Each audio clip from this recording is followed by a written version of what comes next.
गुरु साहब वो सारी बाणी लिखी जाती है और कुछ बाणी ऐसी है कि जिन्हों असीं जिवें कहते हैं बाबर बाणी। हुण बाबर बाणी का भाव ये नहीं कि कोई बाबर की बाणी लिखी हुई है, बल्कि जिस वक्त इस भारत के बाबर हमला करता है तो उस वेले जिहड़ी बाणी गुरु साहब ने उस वेले लिखी है, 4 शब्द ने गुरु ग्रंथ साहिब दर्ज ने। जिवें शब्द है जैसे में आवे खसम की बाणी, तैसला करी ज्ञान वलालो। एक शब्द है खुरासान खसमाना किया, हिंदुस्तान डराया। फिर शब्द है कहाँ सुखेल तबेला घोड़े, कहाँ भेरी शहनाई। उस वे हालात गुरु साहब ने जो लिखे ने तो वो नाल गुरु साहब नोट भी करते। जब जिवें गुरु साहब उड़ीसा गए, जगन्नाथपुरी पुजे हैं तो उस कलयुग पांडा जी उसी कहते कलयुग पांडा गुरु साहब मिले ने, जिहड़ा अपने सामने लोटा रख के बह जाता सी ते लोकां नूं कहंदे सी मैनूं शिवपुरी दिस रही, ब्रह्मपुरी दिस रही। तो उस वेले गुरु साहब जी शब्द उच्चार करते हैं कि साल ग्राम भी पूज मनावो, सुकृत तुलसी वाला शब्द किया उस वेले कि काहे कलरा सिंचो जन्म गवावो, काची टहक दीवार काहे गच लावो। तो वो जोड़े शब्द ने गुरु साहब वो भी नाल लिखी जाते। जब जिवें गुरु साहब हरिद्वार गए तो उत्थे वैष्णव साधु मिलते हैं तो उसनूं समझाउंदे शब्द उच्चार किया कबुद्ध डोमणी कुदया कसायन पर निंदा कट चूड़ी, मुट्ठी क्रोध चंडाल कारी कड्डी क्या थी है। जब चारे बैठियां उसनूं वहम परम पखंड अंकार छड्डने गल कही। उन्हें सारी जिहड़ी बाणी है ये गुरु साहब नाल दर्ज कर जाते। जे गुरु साहब सज्जन ठग नूं मिलते हैं जाके, वैसे ठग रहा नहीं, असी अज भी कहने सज्जन ठग, पर ख्याल करना इस बाणी नूं सुन के एक शब्द सुनिया उसने, कोई बहुती बाणी नहीं सुनी, एक शब्द गुरु साहब ने उच्चारण किया सज्जन सही नाल मैं चलदियां नाल चलन, जिथे लेखा मंगी है तिथे खड़े दिस। जो आ शब्द उच्चारण किया तो उस शब्द को सुन के सज्जन सीधे रस्ते पै गए। अज भी कई बार ना जिहड़े देहधारी गुरु प्रमोट करते हैं वो कहते हैं देह गुरु होनी चाहिए है, शरीर गुरु होना चाहिए। पर ख्याल करना जो देह वेखी है ना सज्जन ठग ने तो वह गुरु अर्जन नानक साहब को वेख के कहना मैं तो कतल कर देना। रात को सौणगे इन्हें रोटी में जहर पा देंगा, जे बेहोश हो गए मैं कतल कर देंगा। शरीर वेख के नहीं सुधरे आओ, पर जदों गुरु का शब्द सुनिया तो ख्याल है तो गल्लां मेरियां हो रही हैं। हुण सज्जन उही है, हाथ भी उही ने, पैर भी उही ने, अखां भी उही ने। गुरु ने शरीर नहीं बदलिया, उसकी अंदर की सुरती बिरती बदल दी, अंदर के विचार बदल गई। उही सज्जन जिन्हां हाथ नाल कतल करता सी, ठगी करता सी, धोखा करता सी लोकां नाल, हुण उही हाथ उही ने, पर सज्जन बदल के उन्हें सेवा करना। तो गुरु साहब ने वो शब्द लिखिया अपनी पोथी दे विच। और जिस वक्त गुरु साहब मक्के तो होंदे होए, बगदाद तो होंदे होए उच्च दे पिंड पुजदे हैं। हुण इन्हां बारे इतिहासकार लिखते हैं कि जिहड़ा उच्च पिंड दे मुसलमान सन वो अपने मुर्दियां नूं साड़दे सी ते दूजे जिहड़े ने वो दफनाउंदे सन। हुण ये झगड़ा चल पिया, वो कहंदे तुसीं हिंदू हो, तुसीं साड़दे हो मुर्दियां नूं, क्योंकि मुहम्मद साहब कह गए सी कि जो बंदा मरदा है तो उन्होंने दफनाउणा है, साड़ना नहीं। दोवां दा झगड़ा चल रहा है। उस वेले गुरु साहब के पुजे हैं तो गुरु साहब की आमद बारे पता लगा तो सारे इकट्ठे हो गए गुरु साहब को तो पुछते ने। भाई गुरदास लिखते हैं उस बारे कि पुछन गल ईमान दी काजी मुल्ला इकट्ठे ईमान की गल पुछते तो फिर गल के पुछन फोल किताब नूं हिंदू वड्डा के मुसलमान होई कि जिहड़ी तुसीं पोथी अपने को रखी है, किताब रखी है महाराज, इहदे विच की लिखिया होया कि हिंदू चंगे ने कि मुसलमान चंगे ने। अज तुसीं वेखो कई बार सोशल मीडिया ते गल्लां होंदियां ने भी जिहड़े मुसलमान माड़े ने, कोई कहता हिंदू माड़े ने, कोई कहता हिंदू चंगे ने मुसलमान धर्म ठीक नहीं। गुरु साहब नूं पुछिया कि महाराज दसो हिंदू चंगे या मुसलमान चंगे? तो गुरु नानक साहब भी कहते हैं, कहते बाबा आख्या हाजियां शुभ अमलों बाजू दोनों रो, कहते कि ना हिंदू माड़े तो ना मुसलमान माड़े, ਨਾ ਹਿੰਦੂ ਚੰਗੇ ਨਾ ਮੁਸਲਮਾਨ ਚੰਗੇ। ਚੰਗਾ ਕੌਣ ਹੈ?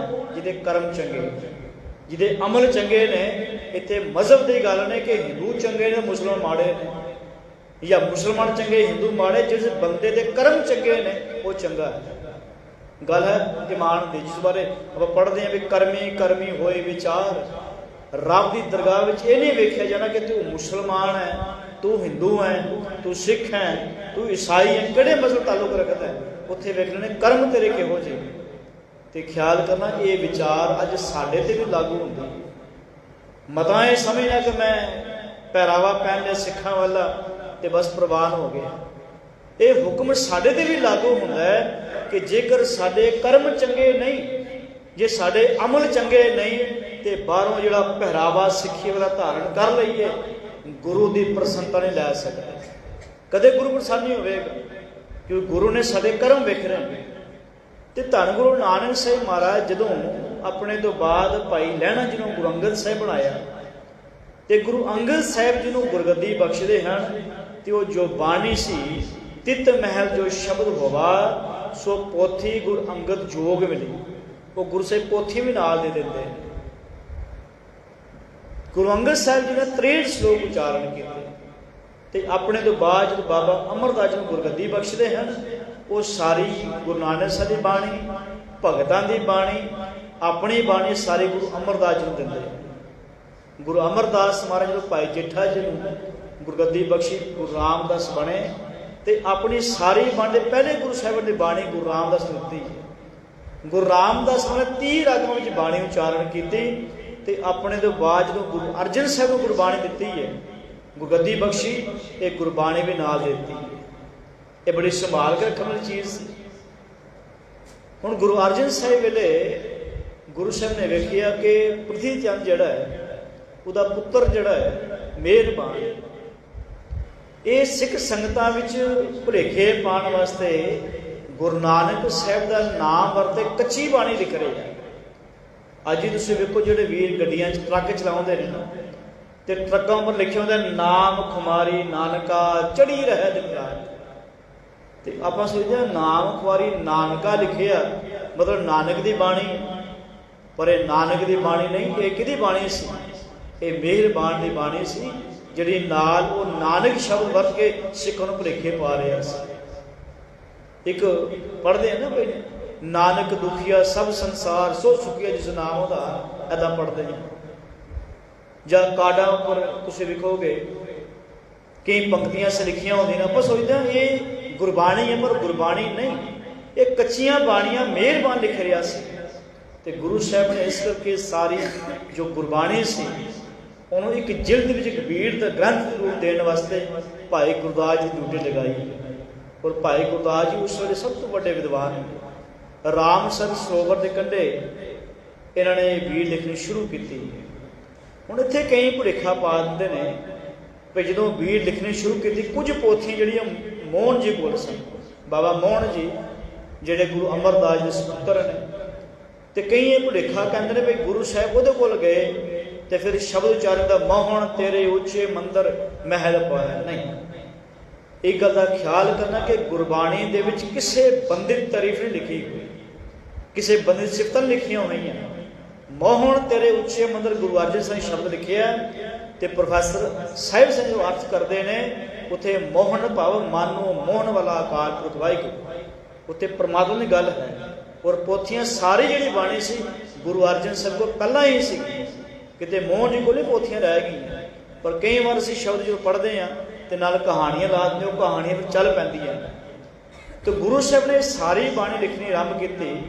ਤੇ ਉਸ ਵੇਲੇ 4 ਕੱਚੇ ਪੀਲੇ ਭਗਤ ਜਿਹੜੇ ਸਨ, ਜਿਹੜੇ ਕਹਿੰਦੇ ਅਸੀਂ ਵੀ ਭਗਤ ਹਾਂ, ਉਹ ਕਹਿੰਦੇ ਕਿ ਮਹਾਰਾਜ ਅਸੀਂ ਸੁਣਿਆ ਕਿ ਤੁਸੀਂ ਇੱਕ ਨਵਾਂ ਗ੍ਰੰਥ ਲਿਖਵਾ ਰਹੇ ਹੋ। ਗੁਰੂ ਅਰਜਨ ਸਾਹਿਬ ਕੋਲ ਆਏ ਕਾਣਾ, ਪੀਲੂ, ਛੱਜੂ ਤੇ ਸ਼ਾਹ ਹੁਸੈਨ, ਇਹ 4 ਕਹਿੰਦੇ ਅਸੀਂ ਭਗਤ ਹਾਂ। ਤੇ ਆਏ ਮਹਾਰਾਜ ਅਸੀਂ ਵੀ ਬਾਣੀ ਆਪਣੀ ਲਿਖਵਾਉਣੀ ਤੁਹਾਡੇ ਗ੍ਰੰਥ ਵਿੱਚ, ਕਿਉਂਕਿ ਬਹੁਤ ਸਾਲਾਂ ਦੇ ਬਾਅਦ ਇੱਕ ਨਵਾਂ ਗ੍ਰੰਥ ਲਿਖਿਆ ਜਾਣ ਲੱਗਾ। ਤੇ ਸੁਣਿਆ ਤੁਸੀਂ ਸਾਰੇ ਭਗਤਾਂ ਦੀ ਬਾਣੀ ਲਿਖੀ ਹੈ, ਸਾਡੀ ਵੀ ਦਰਜ ਕਰੋ। ਤੇ ਗੁਰੂ ਸਾਹਿਬ ਨੇ ਕਿਹਾ ਵੀ ਠੀਕ ਹੈ, ਜੇਕਰ ਤੁਹਾਡੀ ਬਾਣੀ ਗੁਰੂ ਨਾਨਕ ਦੀ ਬਾਣੀ ਦੇ ਆਸ਼ੇ ਅਨੁਸਾਰ ਪੂਰਨ ਹੋਵੇਗੀ, ਲਿਖੀ ਜਾਏਗੀ, ਸੁਣਾਓ ਬਾਣੀ। ਹੁਣ ਇੱਕ ਕਹਿੰਦਾ, ਕਹਿਣ ਲੱਗਾ ਜੀ ਸਾਡੇ ਨਾਲੋਂ ਉਹ ਚੰਗੇ ਜਿਹੜੇ ਜਿਉਂਦੇ ਹੀ ਮਰ ਗਏ, ਜੰਮਦੇ ਹੀ ਮਰ ਗਏ। ਵੀ ਉਹ ਬੰਦੇ ਚੰਗੇ ਜੋ ਜੰਮੇ ਮਰ ਗਏ, ਕਿਉਂਕਿ ਅਸੀਂ ਦੁਖੀ ਹਾਂ। ਕਦੇ ਰੋਟੀ ਕਰੇ ਭੁੱਖ ਸਹਿਣੀ ਪੈਂਦੀ, ਦੁੱਖ ਸਹਿਣੇ ਪੈਂਦੇ, ਕਦੇ ਕੰਮ ਕਾਰ ਕਰਨੇ ਪੈਂਦੇ, ਗ੍ਰਸਤੀ ਰਹਿੰਦੇ ਦੁਖੀ ਹੁੰਦੇ ਆ। ਕੋਈ ਚੰਗਾ ਹੁੰਦਾ ਜੰਮਣ ਤੋਂ ਪਹਿਲੇ ਹੀ ਮਰ ਗਏ। ਤੇ ਗੁਰੂ ਸਾਹਿਬ ਨੇ ਇੰਨੇ ਢੈਂਦੀ ਗਲਾ ਤੁਹਾਡੇ ਅੰਦਰ, ਇੰਨੇ ਦੁੱਖਾਂ ਤੋਂ ਦੁਖੀ ਹੋ ਗਏ ਹੋ। ਇਹ ਤਾਂ ਗੁਰਬਾਣੀ ਕਹਿੰਦੀ ਦੁੱਖ ਨਾਹੀਂ ਸਭ ਸੁਖ ਹੀ ਹੈ ਰੇ, ਇੱਕ ਹੈ ਇੱਕ ਹੀ ਨਿਤ ਹੈ ਬੁਰਾ ਨਹੀਂ, ਸਭ ਭਲਾ ਹੀ ਹੈ ਰੇ, ਹਾਰ ਨਹੀਂ ਸਭ ਜਿੱਤ ਹੈ। ਇਹ ਦੁੱਖ ਦੀ ਗੱਲ ਹੀ ਨਹੀਂ ਹੈ। ਜੋ ਨਾ ਦੁੱਖ ਮੈਂ ਦੁੱਖ ਨਹੀਂ ਪੜ੍ਹਦੇ ਨਾ ਗੁਰੂ ਤੇਗ ਬਹਾਦਰ ਸਾਹਿਬ ਸ਼ਬਦ। ਗੁਰੂ ਅਰਜਨ ਸਾਹਿਬ ਕਹਿੰਦੇ ਕਿ ਗੁਰੂ ਨਾਨਕ ਸਾਹਿਬ ਕਹਿੰਦੇ ਦੁੱਖ ਤਾਂ ਹੈ ਹੀ ਕੋਈ ਨਹੀਂ। ਕੇਤਿਆਂ ਦੁੱਖ ਭੂਖ ਸਦਮਾਰ ਇਹ ਵੀ ਦਾਤ ਤੇਰੀ ਦਾਤਾ। ਪਰ ਤੂੰ ਇਹਨਾਂ ਦੁਖੀ ਹੋ ਕੇ ਦੁੱਖਾਂ ਤੋਂ ਕੋਈ ਜੰਮਦੇ ਮਰ ਜਾਣਾ ਚੰਗਾ ਸੀ। ਕਹਿਣਗੇ ਤੇਰੀ ਰਚਨਾ ਦਰਜ ਨਹੀਂ ਹੋਵੇ। ਦੂਜੇ ਨੇ ਕਿਹਾ ਤੂੰ ਸੁਣਾ। ਉਹ ਕਹਿਣਗਾ ਕਾਗਜ਼ ਸੰਧੀ ਪੁੱਤਰੀ ਤੋਰਾ ਤਰਿਆ ਨਿਹਾਲ। ਤਰਿਆ ਕਹਿੰਦੇ ਨੇ ਔਰਤ ਨੂੰ। ਉਹ ਕਹਿੰਦਾ ਜੀ ਔਰਤ ਦੀ ਤਸਵੀਰ ਵੀ ਹੋਵੇ, ਔਰਤ ਦੀ ਮੂਰਤੀ ਬਣੀ ਹੋਵੇ ਨਾ, ਉਸ ਤੇ ਭਰੋਸਾ ਨਹੀਂ ਕਦੇ ਕਰਨਾ। ਔਰਤ ਭਰੋਸੇ ਲਾਇਕ ਨਹੀਂ। ਤੇ ਗੁਰੂ ਸਾਹਿਬ ਕਹਿੰਦੇ ਵੀ ਗੁਰੂ ਨਾਨਕ ਸਾਹਿਬ ਕਹਿੰਦੇ ਸੋ ਕਿਉ ਮੰਦਾ ਕੀ ਹੈ ਜਿਹਦੀ ਜੰਮੈ ਰਾਜਾਨ।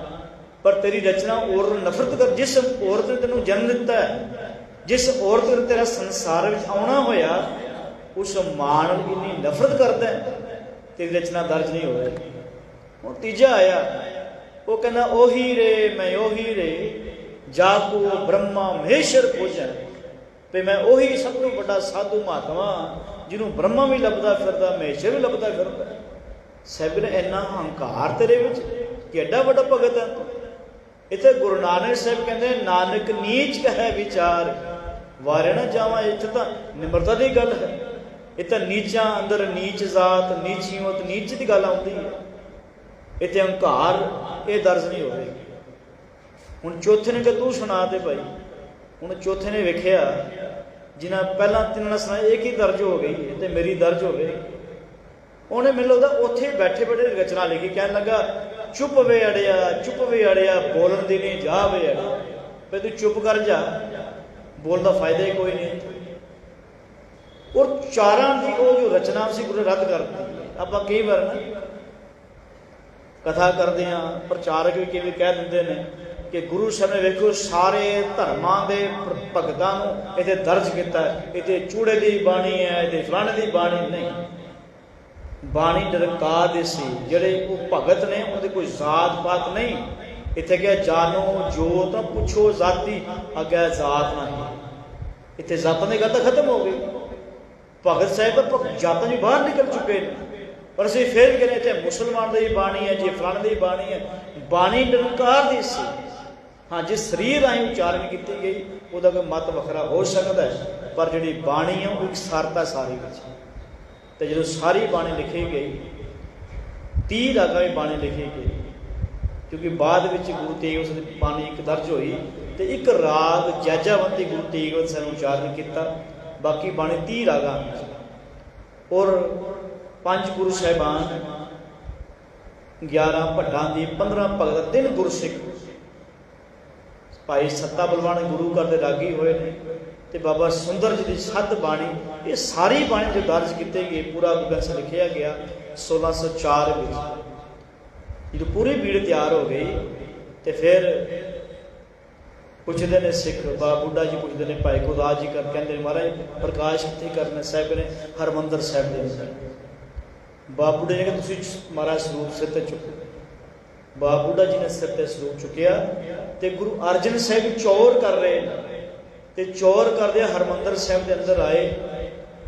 ਪ੍ਰਕਾਸ਼ ਕਿਹਾ ਬਾਬਾ ਬੁੱਢਾ ਜੀ ਨੂੰ, ਪ੍ਰਕਾਸ਼ ਕਰੋ। ਬੁੱਢਾ ਸਾਹਿਬ ਖੋਲੋ ਗ੍ਰੰਥ, ਲਿਓ ਆਵਾਜ਼ਾਂ ਸੁਣੈ ਸਭ ਪੰਥ, ਆਵਾਜ਼ਾਂ ਹੁਕਮਨਾਮਾ ਲਵੋ। ਤੇ ਬਾਬਾ ਬੁੱਢਾ ਜੀ ਨੂੰ ਜਦੋਂ ਪ੍ਰਕਾਸ਼ ਕੀਤਾ ਤੇ ਹੁਕਮਨਾਮਾ ਆਇਆ, ਸੰਤਾਂ ਕੇ ਕਾਰਜ ਆਪ ਖਲੋਇਆ, ਹਰ ਕੰਮ ਕਰਾਵਣ ਆਇਆ।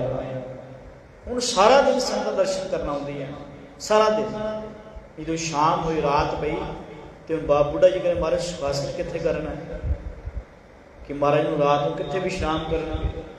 ਤੇ ਸਾਹਿਬ ਨੇ ਜਿੱਥੇ ਮੈਂ ਵਿਸ਼ਰਾਮ ਕਰਨਾ, ਕੋਠਾ ਸਾਹਿਬ ਜਿੱਥੇ ਮਹਾਰਾਜ ਆਰਾਮ ਕਰਦੇ ਸੀ, ਰਹਿੰਦੇ ਸਨ। ਹੁਣ ਜਿਸ ਮੰਜੇ ਤੇ ਗੁਰੂ ਸਾਹਿਬ ਆਪ ਵਿਸ਼ਰਾਮ ਕਰਦੇ ਸੀ, ਉਹਦੇ ਸੋਹਣੇ ਸਾਫ ਚਾਦਰਾਂ ਵਿਛਾਈਆਂ ਗਈਆਂ। ਤੇ ਜਦੋਂ ਸੁਖਾਸਨ ਕੀਤਾ ਗਿਆ ਤੇ ਚੌਰ ਕਰਦੇ ਕਰਦੇ ਗੁਰੂ ਅਰਜਨ ਸਾਹਿਬ ਮਹਾਰਾਜ ਗੁਰੂ ਗ੍ਰੰਥ ਸਾਹਿਬ ਦੇ ਉੱਪਰ ਬਾਬਾ ਬੁੱਢਾ ਜੀ ਨੇ ਸਿਰ ਤੇ ਚੁੱਕਿਆ ਤੇ ਉਸ ਮੰਜੇ ਤੇ ਜਦੋਂ ਰੱਖਿਆ ਗਿਆ ਤੇ ਗੁਰੂ ਅਰਜਨ ਸਾਹਿਬ ਨੇ ਉਸ ਮੰਜੇ ਦੇ ਨਾਲ ਥੱਲੇ ਆਪਣਾ ਬਿਸਤਰਾ ਪਾਇਆ। ਉਸ ਦਿਨ ਤੋਂ ਬਾਅਦ ਗੁਰੂ ਸਾਹਿਬ ਮੰਜੇ ਦੇ ਥੱਲੇ ਭੁੰਜੇ ਆਸਨ ਲਾਇਆ ਆਪਣਾ। ਅੱਜ ਦੇਹਧਾਰੀ ਜਿਹੜੇ ਗੁਰੂ ਨੇ ਨਾ, ਉਹ ਗੁਰੂ ਗ੍ਰੰਥ ਸਾਹਿਬ ਨੂੰ ਪਿੱਛੇ ਕਰਕੇ ਆਪਣੇ ਮੋਗਾ ਕਰਦੇ ਨੇ, ਜਿਨ੍ਹਾਂ ਨਾਲ ਬਾਣੀ ਲਿਖੀ ਹੈ ਨਾ ਉਚਾਰਨ ਕੀਤੀ, ਪਰ ਕਹਿੰਦੇ ਗੁਰੂ ਅਸੀਂ। ਪਰ ਜਿਨ੍ਹਾਂ ਨੇ ਬਾਣੀ ਉਚਾਰਨ ਕੀਤੀ ਉਹ ਕਹਿਣਗੇ ਸ਼ਬਦ ਗੁਰ ਪੀਰਾ ਗਹਿਰ ਗੰਭੀਰਾ ਬਿਨ ਸ਼ਬਦ ਹੈ ਜਗ ਬਉਰਾਨ। ਬਾਣੀ ਗੁਰੂ, ਗੁਰੂ ਹੈ ਬਾਣੀ, ਵਿੱਚ ਬਾਣੀ ਅੰਮ੍ਰਿਤ ਸਾਰੇ, ਗੁਰਬਾਣੀ ਕਹਿ ਸੇਵਕ ਜਨ ਮਾਨੈ ਪ੍ਰਤੱਖ ਗੁਰੂ ਨਿਸਤਾਰ। ਇਹ ਬਾਣੀ ਗੁਰੂ ਹੈ, ਅਸੀਂ ਗੁਰੂ ਨਹੀਂ, ਸਰੀਰ ਗੁਰੂ ਨਹੀਂ ਹੈ। ਸਰੀਰ ਅੱਜ ਹੈ, ਤੁਸੀਂ ਵੇਖੋ ਸਾਰੀ ਬਾਣੀ ਵਿੱਚ ਕਿਤੇ ਕਿਸੇ ਬੰਦੇ ਦੀ ਉਸਤਤ ਨਹੀਂ। ਇਹ ਲਿਖਿਆ ਕਿ ਗੁਰੂ ਨਾਨਕ ਸਾਹਿਬ ਨੇ ਕਿੰਨੇ ਪ੍ਰਚਾਰਕ ਦੌਰੇ ਕੀਤੇ ਨੇ, ਗੁਰੂ ਨਾਨਕ ਸਾਹਿਬ ਕਿੱਥੇ ਕਿੱਥੇ ਗਏ ਨੇ, ਜਾਂ ਗੁਰੂ ਨਾਨਕ ਦੇ ਪਿਤਾ ਕੌਣ ਸੀ, ਮਾਤਾ ਕੌਣ ਸੀ, ਬੱਚੇ ਕੌਣ ਸੀ, ਕਿੰਨੀ ਸੇਵਾ ਕੀਤੀ, ਨਹੀਂ ਲਿਖਿਆ। ਗੁਰੂ ਅਰਜਨ ਸਾਹਿਬ ਨੇ ਸ਼ਹੀਦੀ ਪਾਈ, ਨਹੀਂ ਲਿਖਿਆ ਹੋਇਆ। ਗੁਰੂ ਸਾਹਿਬ ਦੇ ਬੱਚੇ ਕਿਹੜੇ ਸੀ, ਕੁਛ ਨਹੀਂ ਲਿਖਿਆ ਹੋਇਆ। ਇਹ ਤਾਂ ਸਿਰਫ ਰੱਬ ਦੀ ਉਸਤਤ ਲਿਖੀ ਹੋਈ, ਕਿਸੇ ਬੰਦੇ ਦੀ ਉਸਤਤ ਨਹੀਂ ਲਿਖੀ ਹੋਈ। ਤੇ ਜਦੋਂ ਉੱਥੇ ਸੁਖਾਸਨ ਕੀਤਾ ਗਿਆ, ਹੁਣ ਅੱਜ ਅਸੀਂ ਵੇਖਣਾ ਹੈ ਕਿ ਮਹਾਰਾਜ ਦੇ ਗੁਰੂ ਗ੍ਰੰਥ ਸਾਹਿਬ ਮਹਾਰਾਜ ਤੋਂ ਜੀਵਨ ਸੇਧ ਕੇ ਲਈ ਜਦੋਂ ਗੁਰੂ ਸਾਹਿਬ ਨੇ ਪੂਰਾ ਗੁਰੂ ਗ੍ਰੰਥ ਸਾਹਿਬ ਲਿਖਾਇਆ ਤਾਂ ਲਾਸਟ ਵਿੱਚ ਇੱਕ ਮੁੰਦਾਵਣੀ ਲਿਖਿਆ ਜੋ ਰੋਜ਼ ਪੜ੍ਹਦੇ ਹਾਂ ਅਸੀਂ ਸ਼ਾਮ ਨੂੰ ਰਹਿਰਾਸ ਕਰਨ ਤੋਂ ਬਾਅਦ ਪੜ੍ਹਦੇ ਹਾਂ ਰਹਿਰਾਸ ਵਿੱਚ ਕਿ ਥਾਲ ਵਿੱਚ ਤਿੰਨ ਵਸਤੂ ਪਈਓ ਸਤ ਸੰਤੋਖ ਵਿਚਾਰੋ। ਕੀ ਇਹਦੇ ਵਿੱਚ ਕਹਿੰਦੇ ਕਿ ਇਹ ਜੋ ਥਾਲ ਤੁਹਾਨੂੰ ਪਰੋਸ ਕੇ ਦੇ ਰਹੇ ਹਾਂ ਜੇ ਸਤ ਸੰਤੋਖ ਵਿਚਾਰ ਨਾਮ ਦੇ ਵਿਚਾਰ, ਅੰਮ੍ਰਿਤ ਨਾਮ ਠਾकुर का पयो जिसका सब सदारो। कहने कि जे को खावे जे को पूछे तिसका होए उधार। ਜਿਹੜਾ ਇਸ ਬਾਣੀ ਨੂੰ ਪੜ੍ਹੇਗਾ, ਜਿਹੜਾ ਇਸ ਨੂੰ ਵਿਚਾਰੇਗਾ, ਉਧਾਰ ਵੀ ਉਸੇ ਦਾ ਹੀ ਹੋਣਾ। ਅੱਜ ਕੀ ਸਾਧ ਸੰਗਤ ਹੋ ਰਹੀ ਆ, ਅੱਜ ਪਾਠ ਠੇਕੇ ਤੇ ਕਰਵਾਏ ਜਾ ਰਹੇ। ਪਰ ਜਿਵੇਂ ਠੇਕੇਦਾਰ ਨੂੰ ਪੈਸੇ ਦੇ ਦਿੰਦੇ ਆ ਵੀ ਇਹ ਕੰਮ ਕਰਦੇ, ਸਾਨੂੰ ਆਉਣ ਦੀ ਲੋੜ ਨਹੀਂ, ਕੋਠੀ ਤਿਆਰ ਕਿਦਾਂ ਕਹਿੰਦੇ ਬਣ ਗਈ ਹੋਣਾ। ਇਹੀ ਹੋ ਰਿਹਾ ਅੱਜ ਵੀ ਮਹਾਰਾਜ ਦਾ ਪਾਠ ਕਰਵਾ ਲਓ, ਸੁਣਨਾ ਨਹੀਂ। ਮਹਾਰਾਜ ਜਦੋਂ ਅਸੀਂ ਘਰ ਲੈ ਜਾਂਦੇ ਹਾਂ, 4 ਬੰਦੇ ਜਣੇ ਆ ਜਾਂਦੇ ਨੇ, ਮਹਾਰਾਜ ਘਰ ਪ੍ਰਕਾਸ਼ ਕੀਤਾ ਗਿਆ। ਪਾਠ ਜਦੋਂ ਜਪਜੀ ਸਾਹਿਬ ਦੀਆਂ ਪਹਿਲੀਆਂ 5 ਪੌੜੀਆਂ ਪੜ੍ਹੀ ਜਾਂਦੀਆਂ ਨੇ, ਆਪਾਂ ਦੇਗ ਲੈ ਕੇ ਉਸ ਕਮਰੇ 'ਚ ਨਿਕਲਦੇ ਹਾਂ, ਫਿਰ ਨਹੀਂ ਵੜਦੇ ਕਮਰੇ ਵਿੱਚ। ਫਿਰ ਵੜਦੇ ਜਦੋਂ ਭੋਗ ਪੈਂਦੇ ਨੇ, ਸੋ ਗੁਣ ਗੋਬਿੰਦ ਗਾਇਓ ਨਹੀਂ ਜਨਮ ਅਕਾਰਥ ਕੀ। ਉਦੋਂ ਚੌਰ ਕਹਿੰਦੇ ਤੂੰ ਚੋਰ ਕਰ ਭਾਈ, ਚੋਰ ਕੀਤੀ ਜਾਂਦੀ। ਤੇ ਸਾਧ ਸੰਗਤ ਨੂੰ 3 ਦਿਨ ਲਗਾਤਾਰ ਬਾਣੀ ਪੜ੍ਹੀ। ਜਦੋਂ ਅਰਦਾਸ ਨੂੰ ਮਾਰੇ 3 ਦਿਨ ਬਾਣੀ ਦਾ ਪ੍ਰਵਾਹ ਚੱਲਿਆ ਤੇ ਪੁੱਛਣ ਵਾਲੇ ਸੁਣਿਆ ਕਿਨੇ ਆ, ਕਿ ਸੁਣਿਆ ਕਿਸੇ ਨੇ। ਫਿਰ ਪੜ੍ਹਦੇ ਆ ਤੁਰ ਕੀ ਬਾਣੀ ਆਈ ਤਿਨ ਸਗਲੀ ਚਿੰਤ ਮਿਟਾਈ। ਕਿ ਚਿੰਤਾ ਮਿਟ ਗਈਆਂ। ਜੇ ਬਾਣੀ ਸਾਡੇ ਅੰਦਰ ਆਈ ਉਹਦੀ ਚਿੰਤਾ ਮਿਟਦੀਆਂ ਸਨ, ਪਰ ਬਾਣੀ ਤਾਂ ਆਈ ਨਹੀਂ ਸਾਡੇ ਅੰਦਰ, ਅਸੀਂ ਸੁਣਿਆ ਹੀ ਨਹੀਂ। ਔਰ ਇੱਕ ਹੈਰਾਨੀ ਦੀ ਗੱਲ ਇਹ ਹੁੰਦੀ ਹੈ ਵੀ ਜਦੋਂ ਮਹਾਰਾਜ ਦਾ ਸ਼ਾਸਨ ਕਰਦੇ ਆ ਨਾ, ਮਹਾਰਾਜ ਨੂੰ ਆਪਸ ਗੁਰਦੁਆਰੇ ਲੈ ਕੇ ਜਾਣਾ ਹੋਵੇ ਉਦੋਂ ਤਿਆਰ ਨਹੀਂ ਹੁੰਦੇ, ਕਈ ਬੰਦੇ ਨਾਲ ਤਿਆਰ ਨਹੀਂ ਹੁੰਦੇ। ਗੁਰੂ ਸਾਹਿਬ ਨੇ ਜੋ ਬਾਣੀ ਲਿਖੀ ਸੀ ਕੋਈ ਇਹ ਇਸ ਕਰਕੇ ਨਹੀਂ ਹੈ ਵੀ ਘਰ ਵਿੱਚ ਜਨਮ ਹੋਇਆ ਤੇ ਪਾਠ ਕਰਵਾ ਲਓ, ਮੌਤ ਹੋ ਗਈ ਪਾਠ ਕਰਵਾ ਲਓ, ਇਸ ਕਰਕੇ ਨਹੀਂ ਸੀ ਬਾਣੀ ਲਿਖੀ। ਇਹ ਤਾਂ ਸਾਹਿਬ ਨੇ ਇਹ ਬਾਣੀ ਜੋ ਜੀਉ ਜਾਣਾ ਤਿਸ ਅੰਤਰ ਰਵੈ ਹਰਨਾਮਾ। ਇਹ ਵੇ ਆਫ ਲਾਈਫ ਹੈ ਵੀ ਜ਼ਿੰਦਗੀ ਜਿਉਣੀ ਕਿਵੇਂ, ਤੂੰ ਸੋਹਣਾ ਜੀਵਨ ਕਿਵੇਂ ਬਣਾਉਣਾ ਹੈ ਆਪਣਾ। ਤੇ ਜਿਨ੍ਹਾਂ ਨੇ ਇਸ ਬਾਣੀ ਨੂੰ ਸ਼ੇਰ ਆਪਾਂ ਕਹਿੰਦੇ ਆ ਪ੍ਰਕਾਸ਼ ਪੁਰਬ ਬਣਾਇਆ ਗਿਆ, ਹਰ ਸਾਲ ਬਣਾਉਂਦੇ ਆ। ਤੇ ਪ੍ਰਕਾਸ਼ ਦਾ ਭਾਵ ਚਾਨਣ, ਕਿ ਸਾਡੇ ਅੰਦਰ ਚਾਨਣ ਹੋ ਗਿਆ, ਪ੍ਰਕਾਸ਼ ਹੋ ਗਿਆ ਸਾਡੇ ਅੰਦਰ, ਨਹੀਂ ਹੋਇਆ ਸਾਡੇ ਅੰਦਰ ਹਨੇਰਾ। ਤੇ ਫਿਰ ਸਾਨੂੰ ਕਹਿੰਦੇ ਜੇ ਸੋ ਚੰਦਾ ਉਗਵੈ ਸੂਰਜ ਚੜ੍ਹੈ ਹਜ਼ਾਰ। ਇਹ ਤੇ ਚਾਨਣ ਹੁੰਦਿਆਂ ਗੁਰਮਿਲ ਘੋਰ ਅੰਦਾ ਵੀ ਜੇ ਸੋ ਚੰਦਰਮਾ ਚੜ੍ਹ ਜਾਣ, ਆ ਪੂਰਨਮਾਸ਼ੀ ਨੂੰ ਰਾਤ ਪੂਰਾ ਚੰਨ ਚੜ੍ਹਦਾ, ਰੋਸ਼ਨੀ ਹੋ ਜਾਂਦੀ ਹੈ। ਕਹਿੰਦੇ ਸੋ ਚੜ੍ਹ ਜਾਣ, ਸੂਰਜ ਚੜ੍ਹੈ ਹਜ਼ਾਰ, ਇੱਕ ਸੂਰਜ ਚੜ੍ਹਦਾ ਇੰਨਾ ਪ੍ਰਕਾਸ਼ ਜੇ 100,000 ਚੜ੍ਹ ਜਾਣ। ਤੇ ਅੰਤਰੀ ਭਾਵ ਕੀ ਹੈ ਕਿ ਤੇਰੇ ਕੋਲ 100 ਤਰ੍ਹਾਂ ਦੀਆਂ ਪੜ੍ਹਾਈਆਂ ਡਿਗਰੀਆਂ ਤੇਰੇ ਕੋਲ ਹੋਣ, ਬੜੀ ਨੌਲੇਜ ਤੇਰੇ ਕੋਲ ਹੋਵੇ, ਬੜਾ ਗਿਆਨਵਾਨ ਹੋਵੇਂ ਤੂੰ, ਬੜੇ ਕੋਰਸ ਕੀਤੇ ਹੋਣ, ਪਰ ਜੇ ਗੁਰੂ ਦਾ ਗਿਆਨ ਤੇਰੇ ਕੋਲ ਨਹੀਂ ਹੈ, ਸਮਝ ਤੇਰੀ ਜ਼ਿੰਦਗੀ ਹਨੇਰਾ ਹੀ ਹੈ। ਹਨੇਰਾ ਤੇਰੇ ਅੰਦਰ ਪ੍ਰਕਾਸ਼ ਨਹੀਂ ਹੋਇਆ, ਚਾਨਣ ਨਹੀਂ ਹੋਇਆ ਸਾਡੇ, ਹਨੇਰਾ। ਤੇ ਅਸੀਂ ਇਸ ਬਾਣੀ ਤੋਂ ਸੇਧ ਲੈ ਕੇ ਆਪਣੇ ਅੰਦਰ ਪ੍ਰਕਾਸ਼ ਕਰਨਾ ਹੈ। ਔਰ ਗੁਰਬਾਣੀ ਸਾਨੂੰ ਹਰ ਇੱਕ ਪੱਖ ਤੋਂ ਸੇਧ ਕਰਦੀ ਹੈ, ਸਾਨੂੰ ਅਗਵਾਈ ਕਰਦੀ ਹੈ ਵੀ ਸਿੱਖ ਦਾ ਸਦਾਚਾਰ ਕਿਹੋ ਜਿਹਾ ਹੋਣਾ ਚਾਹੀਦਾ, ਸਿੱਖ ਦਾ ਆਰਥਿਕ ਜੀਵਨ ਕਿਹੋ ਜਿਹਾ ਹੋਣਾ ਚਾਹੀਦਾ, ਸਿੱਖ ਦਾ ਧਾਰਮਿਕ ਜੀਵਨ ਕਿਹੋ ਜਿਹਾ ਹੋਣਾ ਚਾਹੀਦਾ, ਸਿੱਖ ਦਾ ਅਧਿਆਤਮਿਕ ਜੀਵਨ ਕਿਹੋ ਜਿਹਾ ਹੋਣਾ ਚਾਹੀਦਾ। ਜੇ ਸਦਾਚਾਰ ਦੀ ਗੱਲ ਸਾਹਿਬ ਕਹਿਣਗੇ ਸਭ ਤੋਂ ਉੱਚੀ ਗੱਲ ਹੈ ਕਰੈਕਟਰ ਦੀ। ਸੱਚੋ ਔਰ ਸਭ ਕੋ ਉੱਪਰ ਸੱਚ ਆਚਾਰ। ਸਿੱਖਾਂ ਦਾ ਜੀਵਨ ਜੇ ਗੁਰਦੁਆਰੇ ਵੀ ਰੋਜ਼ ਆਉਂਦਾ ਹੈ, ਬਾਣੀ ਪੜ੍ਹਦਾ ਹੈ, ਜੇ ਤੇਰਾ ਆਚਰਣ ਠੀਕ ਨਹੀਂ, ਕਰੈਕਟਰ ਠੀਕ ਨਹੀਂ ਹੈ, ਫਿਰ ਉਹ ਧਰਮੀ ਨਹੀਂ। ਧਰਮੀ ਬਣਨਾ ਆਪਣੇ ਅੰਦਰ ਸਦਾਚਾਰ ਲੈ ਕੇ ਆ, ਉੱਚਾ ਆਚਰਣ ਬਣਾ ਆਪਣਾ। ਜੇ ਬੋਲਣਾ ਫਿਰ ਬੋਲਣਾ ਕੀ ਹੈ, ਮਿੱਠਤ ਨੀਵੀਂ ਨਾਨਕਾ ਗੁਣ ਚੰਗਿਆਈਆਂ ਤਾਂ ਤੇਰੇ ਨੂੰ ਮਿਠਾਸ ਹੋਣੀ ਚਾਹੀਦੀ। ਤੂੰ ਬਾਣੀ ਵੀ ਪੜ੍ਹਦਾ ਹੈ, ਗੁਰਦੁਆਰੇ ਵੀ ਆਉਂਦਾ, ਪਰ ਜੇ ਕੋੜਾ ਬੋਲਦਾ, ਲੋਕ ਕਹਿੰਦੇ ਨਾ ਕੀ ਫਾਇਦਾ ਤੇ ਅੰਮ੍ਰਿਤ ਛਕਣ ਦਾ, ਕੀ ਫਾਇਦਾ ਗੁਰਦੁਆਰੇ ਆਉਣ ਦਾ, ਤੈਨੂੰ ਬੋਲਣ ਢੰਗ ਵੀ ਨਹੀਂ ਆਉਂਦਾ। ਤਾਂ ਫਿਰ ਸਾਹਿਬ ਕਿਸੇ ਨਾਨਕ ਫਿੱਕਾ ਬੋਲਿਆ ਤਨ ਮਨ ਫਿੱਕਾ ਹੋਏ, ਫਿੱਕੋ ਫਿੱਕਾ ਸਦੀਐ ਫਿੱਕੇ ਫਿੱਕੀ ਸੋਏ, ਫਿੱਕਾ ਦਰਗਾ ਸੁੱਟੀਐ ਮੂੰਹ ਥੁੱਕਾਂ ਫਿੱਕੇ ਪਾਏ, ਫਿੱਕਾ ਮੂਰਖ ਆਖੀਐ ਪਾਣਾ ਲੈ ਸਕਦਾ। ਜੇ ਤੇਰੇ ਬੋਲ ਫਿੱਕੇ ਨੇ, ਕੋੜਾ ਬੋਲਦਾ, ਕਹਿੰਦਾ ਫਿਰ ਮੂਰਖ ਹੈ, ਫਿਰ ਪਾਣਾ ਕਹਿੰਦੇ ਛਿੱਤਰ ਨੂੰ, ਫਿਰ ਰੱਬ ਦੇ ਦਰਗਾਹ ਵਿੱਚ ਛਿੱਤਰ ਹੀ ਪੈਣੇ ਤੈਨੂੰ। ਇਹ ਨਾ ਸਮੇਂ ਬਾਹਰੋਂ ਪਹਿਰਾਵਾ ਪਹਿਨ ਲਿਆ, ਬੋਲ ਜੋ ਮਰਜ਼ੀ ਹੋ ਜਾ, ਆਪਣੇ ਬੋਲ ਠੀਕ ਕਰ। ਫਿਰ ਸਦਾਚਾਰ ਇਹੋ ਜਿਹੇ ਹੋਵੇ ਕਿਸ ਨੂੰ ਵੇਖ ਕੇ ਸਾੜਾ ਨਾ ਕਰ। ਜਿਸ ਅੰਦਰ ਤਾਤ ਪਰਾਈ ਹੋਵੇ ਤਿਸ ਦਾ ਕਦੇ ਨਾ ਹੋਵੇ ਪਰ। ਜਿਹੜਾ ਦੂਜੇ ਦਾ ਮਾੜਾ ਸੋਚਦਾ ਸਾਧ ਸੰਗਤ, ਉਹਦਾ ਆਪਣਾ ਕਦੇ ਮਾੜਾ ਚੰਗਾ ਹੁੰਦਾ ਹੀ ਨਹੀਂ। ਕਿਉਂਕਿ ਬੰਦਾ ਜੋ ਕਿਸ ਨੂੰ ਦੇ ਰਿਹਾ ਨਾ, ਪ੍ਰਾਪਤੀ ਵੀ ਉਹੀ ਹੋਣੀ ਹੈ। ਵਿਦਵਾਨ ਕਹਿੰਦੇ ਨੇ ਜੇ ਕਿਸੇ ਨੂੰ ਕੋਈ ਦੁੱਖ ਦਿੱਤਾ ਹੈ ਤੇ ਜ਼ਿੰਦਗੀ ਦੁੱਖ ਆਉਣਗੇ, ਜੇ ਸੁੱਖ ਦਿੱਤਾ ਹੈ ਸੁੱਖ ਮਿਲੇਗਾ। ਇਹ ਕਦੇ ਨਾ ਕਹਿ ਕੇ ਮੈਂ ਲੋਕਾਂ ਨੇ ਕੰਢੇ ਬੀਜੀ ਜਾਵਾਂ, ਲੋੜਾ ਦਾਖ ਬਿਜੂਰੀਆਂ ਕਿੱਕਰ ਬੀਜਾ ਜੱਟ, ਹੰਡਾ ਉਣ ਕਤਾਇਂਦਾ ਪੈਂਦਾ ਲੋੜਾ ਪੱਟ। ਮੈਂ ਜਣੇ ਖੰਡੇ ਨਿੰਦਾ ਚੋਰੀਆਂ ਕਰਦਾ ਰਹਾਂ, ਲੋਕ ਕਹਿਣ ਬੜਾ ਚੰਗਾ, ਕਦੇ ਨਹੀਂ ਕਹਿਣਗੇ। ਜੇ ਧਰਮੀ ਚੰਗਾ ਹੈ ਤਾਂ ਲੋਕ ਤੈਨੂੰ ਚੰਗਾ ਕਹਿਣਗੇ, ਜੇ ਤੂੰ ਮਾੜੇ ਕਰਮਾਂ ਵਾਲੇ ਤਾਂ ਲੋਕ ਮਾੜਾ ਵੀ ਕਹਿਣਗੇ। ਤੇ ਫਿਰ ਸਾਹਿਬ ਨੇ ਕਿਹਾ ਵੀ ਖਾਣਾ ਕੀ ਹੈ, ਸਿੱਖ ਨੇ ਪੀਣਾ ਕੀ ਹੈ, ਸਿੱਖ ਨੇ ਪਹਿਨਣਾ ਕੀ ਹੈ। ਗੁਰੂ ਸਾਹਿਬ ਕਹਿਣਗੇ ਕੀ ਖਾਣਾ ਹੈ, ਬਾਬਾ ਹੋਰ ਖਾਣਾ ਖੁਸ਼ੀ ਖਵਾਰ, ਜਿਤ ਖਾਧਾ ਤਨ ਪੀੜੀਆਂ ਮਨ ਮੈਂ ਚਲਾ ਵੇਖਾ। ਆ ਬੰਦਾ ਰੋਗੀ ਹੋਇਆ ਪਿਆ ਤੇ ਰੋਗਾਂ ਦਾ ਕਾਰਨ ਕੀ, ਇਹਦਾ ਖਾਣਾ ਠੀਕ ਨਹੀਂ। ਤੁਸੀਂ ਸਰਵੇ ਕਰਕੇ ਵੇਖਣਾ ਕਿ ਇਨਸਾਨ ਜਿਹਨੂੰ ਅਸੀਂ ਕਹਿੰਦੇ ਇਨਸਾਨ ਕਿਤੇ ਸਿਆਣਾ ਹੁੰਦਾ, ਜਾਨਵਰ ਜਿਹੜਾ ਇਹ ਸਿਆਣਾ ਨਹੀਂ ਹੁੰਦਾ। ਪਰ ਤੁਸੀਂ ਆਪਣੇ ਸ਼ਹਿਰ 'ਚ ਵੇਖੋ ਜਾਨਵਰਾਂ ਦੇ ਹੌਸਪੀਟਲ ਕਿਤਨੇ ਨੇ ਤੇ ਇਨਸਾਨਾਂ ਦੇ ਕਿਤਨੇ ਨੇ। ਕਿਤੇ ਕੋਈ ਇੱਕ ਹੌਸਪੀਟਲ ਹੋਏਗਾ ਸ਼ਹਿਰ ਦੇ ਵਿੱਚ, ਇੱਕ ਨਗਰ ਵਿੱਚ, ਇੱਕ ਪਿੰਡ ਦੇ ਵਿੱਚ, ਤੇ ਹੌਸਪੀਟਲ ਵੱਡੇ ਵੱਡੇ ਖੁੱਲ ਰਹੇ ਨੇ, ਵੱਡੇ ਵੱਡੇ ਹੌਸਪੀਟਲ। ਕਿਉਂਕਿ ਪਸ਼ੂ ਜਿਹੜੀ ਬਿਰਤੀ ਹੈ ਨਾ, ਪਸ਼ੂ ਜੋ ਰੱਜ ਗਿਆ ਫਿਰ ਹੋਰ ਨਹੀਂ ਖਾਂਦਾ। ਇਨਸਾਨ ਘਰੋਂ ਖਾ ਕੇ ਜਾਂਦਾ, ਅੱਗੇ ਪੁੱਛ ਲਵੇ ਖਾਣ ਵਾਸਤੇ, ਹੋਰ ਖਾਣਾ ਸ਼ੁਰੂ ਕਰ ਦਿੰਦਾ। ਫਿਰ ਸਰਵੇ ਇਹ ਕਰਨਾ ਕਿ ਕਿੰਨੇ ਬੰਦੇ ਖਾ ਕੇ ਬਿਮਾਰ ਹੋਏ ਨੇ, ਕਿੰਨੇ ਭੁੱਖ ਨਾਲ ਬਿਮਾਰ ਹੋਏ ਨੇ। 100 ਪਿੱਛੇ ਇੱਕ ਹੋਏਗਾ ਕੋਈ ਕਿਤੇ ਭੁੱਖ ਨਾਲ ਬਿਮਾਰ, ਬਾਕੀ 99% ਦੇ ਲੋਕ ਨੇ ਉਹ ਖਾ ਕੇ ਰੋਗੀ ਹੋ ਗਏ।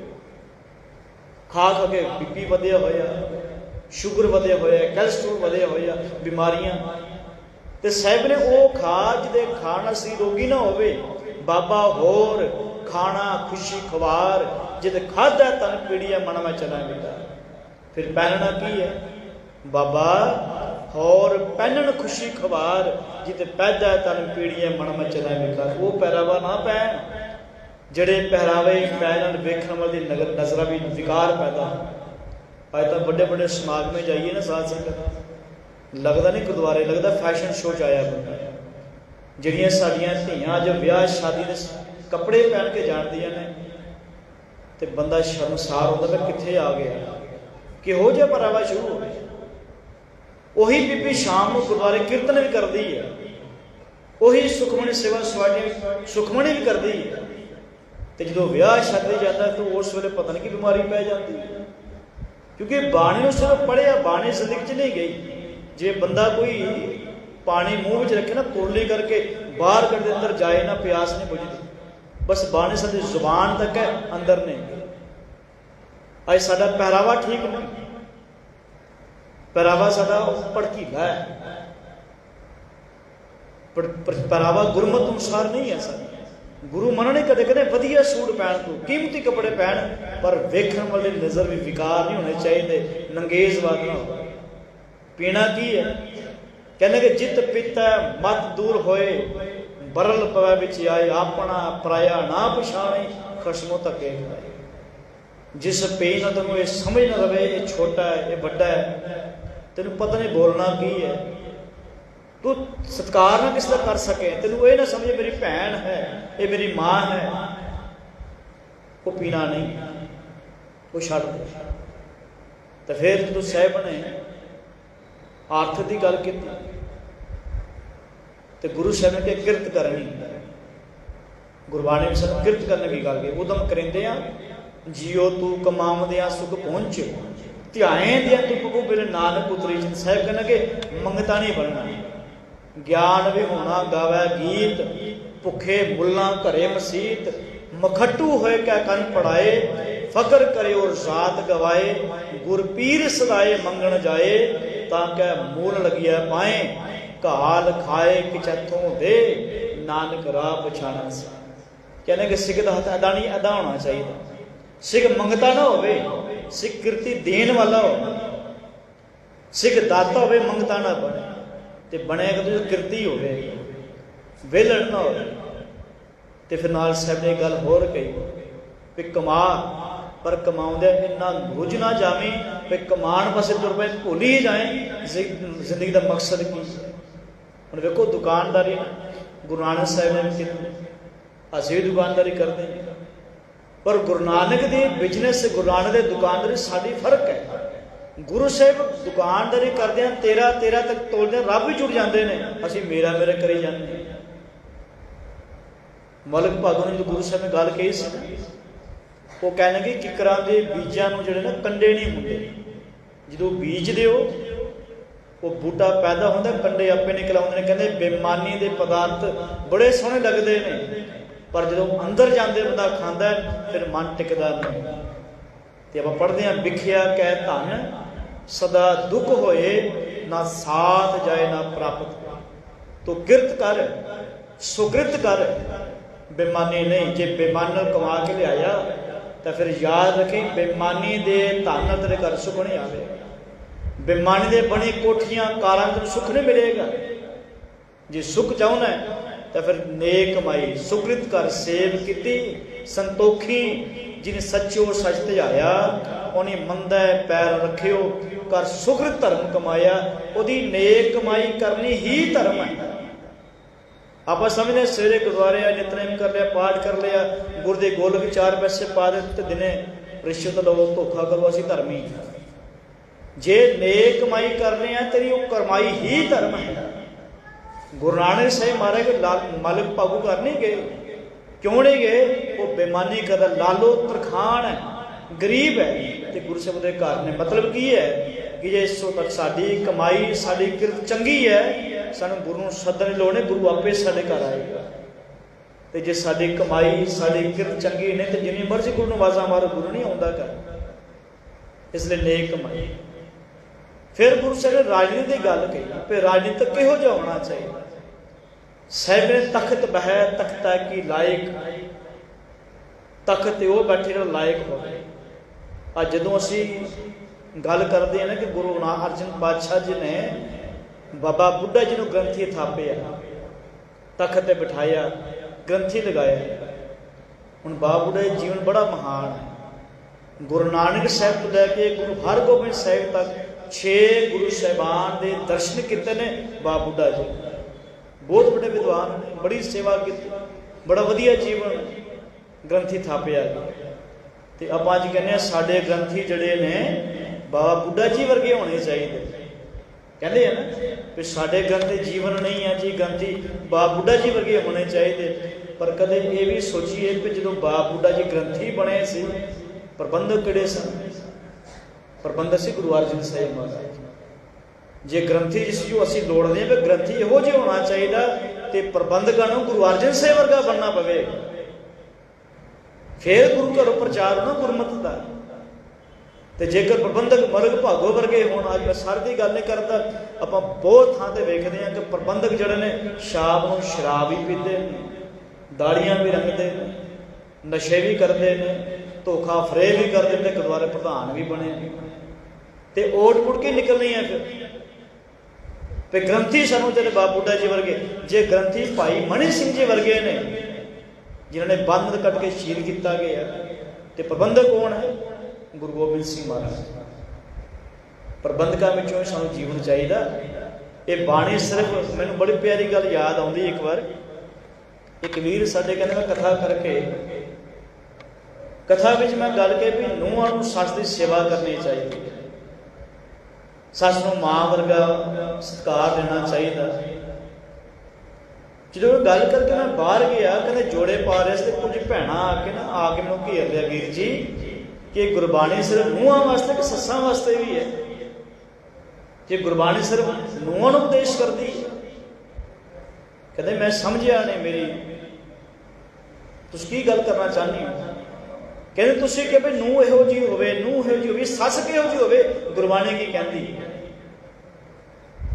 ਹੁਣ ਇਹ ਗੁਰਬਾਣੀ ਉਪਦੇਸ਼ ਨੂੰਹਾਂ ਵਾਸਤੇ ਨਹੀਂ ਕਿ ਨੂੰਹ ਬੜੀ ਚੰਗੀ ਹੋਵੇ, ਇਹ ਉਪਦੇਸ਼ ਸੱਸ ਵੀ ਚੰਗੀ ਹੋਵੇ। ਇਹ ਉਪਦੇਸ਼ ਗ੍ਰੰਥੀ ਵਾਸਤੇ ਨਹੀਂ ਕਿ ਗ੍ਰੰਥੀ ਇਹੋ ਜਿਹਾ ਹੋਣਾ ਚਾਹੀਦਾ, ਰਾਗੀ ਇਹੋ ਜਿਹਾ ਹੋਣਾ ਚਾਹੀਦਾ, ਇਹ ਹਰ ਸਿੱਖ ਵਾਸਤੇ ਉਪਦੇਸ਼ ਹੈ।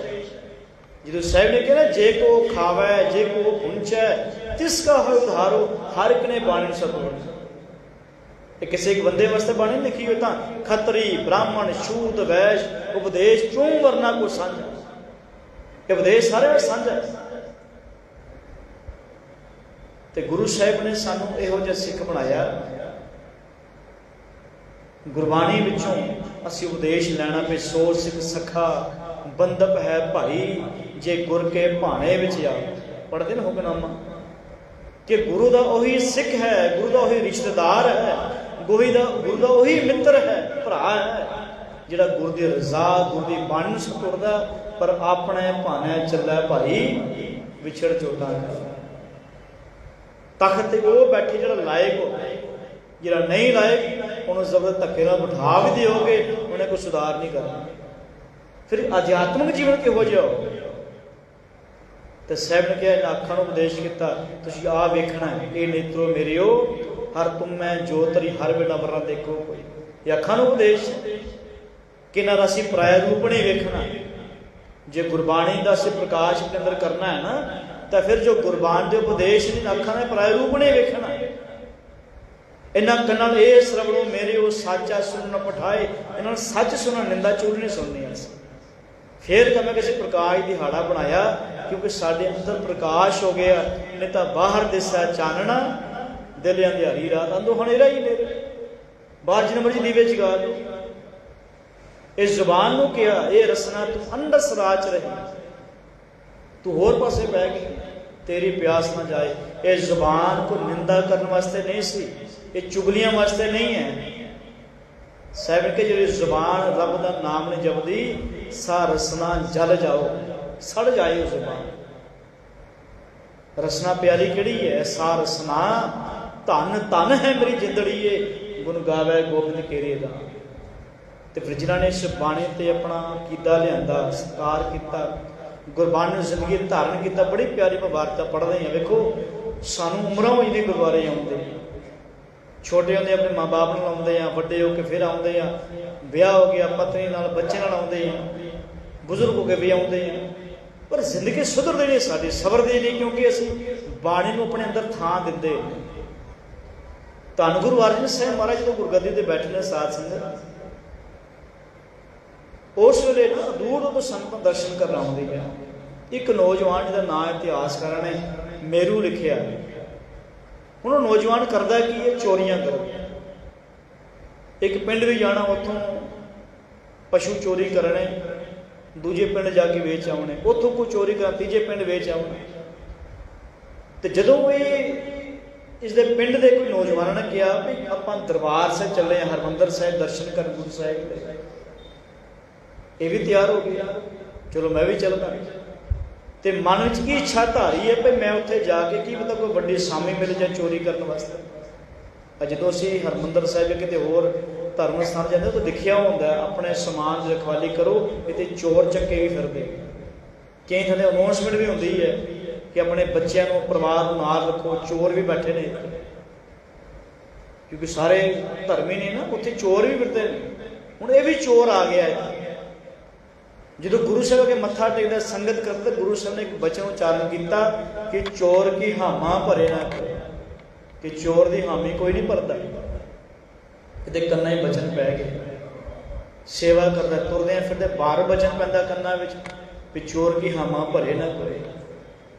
ਵਾਪਸ ਆਇਆ ਤੇ ਆਪਣੀ ਪਤਨੀ ਨੂੰ ਕਹਿੰਦਾ ਭਾਗਵਾਨ, 1 ਮਹੀਨਾ ਪਹਿਲਾਂ ਨਾ ਇੱਕ ਮੈਂ ਮੱਝ ਲੈ ਕੇ ਆਇਆ ਸੀ। ਮੈਂ ਤੈਨੂੰ ਕਿਹਾ ਸੀ ਕਿ ਮੈਂ ਖਰੀਦ ਕੇ ਲਿਆਇਆ, ਖਰੀਦੀ ਨਹੀਂ, ਉਹ ਮੈਂ ਚੋਰੀ ਕਰਕੇ ਲਿਆਇਆ ਸੀ।